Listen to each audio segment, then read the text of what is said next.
Okey, baru-baru ni ada tular satu video yang mengatakan the video tu debat jenaka yang Perdana Menteri Anwar Ibrahim sampai tuanku kena bagi dia kereta. Boleh komen sikit? Saya berminat nak komen benda ni. Pertama, dalam sejarah Perdana Menteri Datuk Seri Anwar Ibrahim telah melaksanakan berbagai ataupun fakta-fakta the untold story.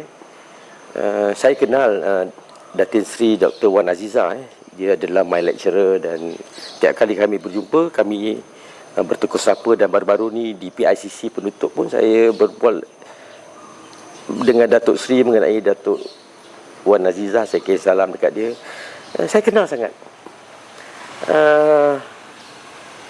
PMX ni luar biasa sebenarnya. Dia tak malu, dia tak ada rumah.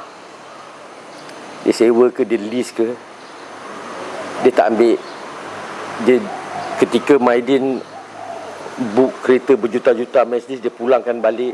Ini rakyat tak nampak. Betul dia naik perdana, fair.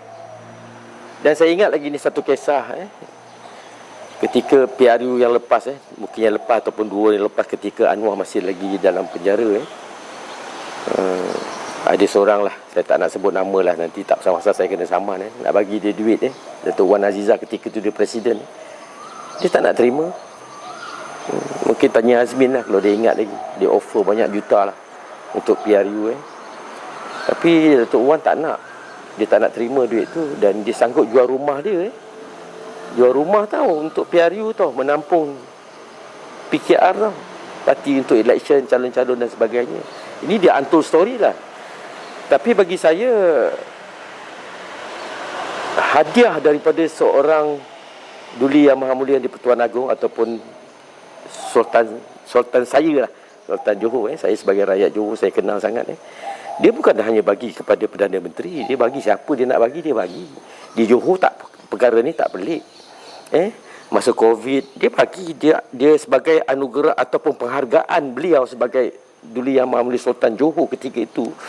Dia tak bagi duit, tapi dia bagi kemudahan untuk kegunaan banyak. Bukan satu, bukan 2. Saya ingat, saya tak nak sebut lah, tapi saya ingat berpuluh kereta dia bagi pada rakyat. Dia bagi tanda kasih sayang dia, cincin kepada staf dia, jam tangan. Sebagai satu penghargaan, memang jiwa dia adalah jiwa beliau, jiwa baginda adalah jiwa rakyat, bermurah, menghargai dan segalanya.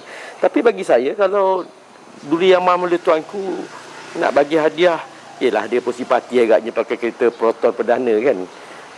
Tak ada halangan, tak ada kesalahan pun.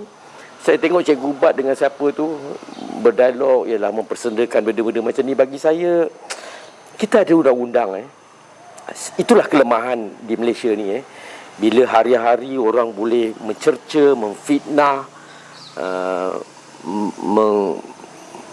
memperlekehkan pemimpin politik ni, kita tak kisahlah. Tapi bila ia melibatkan Duli Yang Maha Mulia di-Pertuan Agong sebagai satu lambang kedaulatan negara, saya ingat polis, PDRM tidak boleh berdiam diri. Sebab itu saya ucap terima kasih jugalah pada SPRM dan PDRM yang mengambil tindakan kepada Papa Gomo dan sebagainya. Dan Cikgu Ubat pun saya tengok dah beberapa kali dipanggil untuk ambil statement. Ini penting bagi saya, walaupun dilihat sebagai kecil, tapi ia memberikan imej yang buruk kepada dunia, imej yang buruk kepada pelabur-pelabur, memberi imej yang buruk kepada kedaulatan negara itu sendiri. So bagi saya ia harus dihentikan, dan saya bangga 1158 nombor itu adalah bulan November tahun dilahirkan baginda Duli Yang Maha Mulia. Bagi saya ia satu penghormatan yang paling tertinggi kepada Perdana Menteri kita. Dan dia buat lawak lah, kalau boleh saya nak jumpa gong. Saya rasa ini statement-statement yang tidak boleh keluar daripada rakyat, lebih-lebih lagi orang Melayu kerana bangsa lain melihat ia sebagai satu persendaan yang begitu kritis, begitu tak boleh, saya tak boleh terima. So saya harap pihak SPRM dan juga polis dan sebagainya mengambil tindakan kepada mereka-mereka yang mempertikaikan ke bawah Duli Yang Maha Mulia di-Pertuan Agong. Sebenarnya sebelum tuanku Sultan Ibrahim beri pada PMX, dia ada juga beri pada Datuk Seri Najib Razak pun ada kan? Bukan sebenarnya Najib Razak, bekas Perdana Menteri Besar Johor pun dapat juga duduk. Dan bagi saya benda-benda ni tak pelik lah. Tuanku sebagai sultan satu penghormatan lah. Kalau nak ikut saya pun nak juga kan. Tapi bukan rezeki tak dapat lah kan.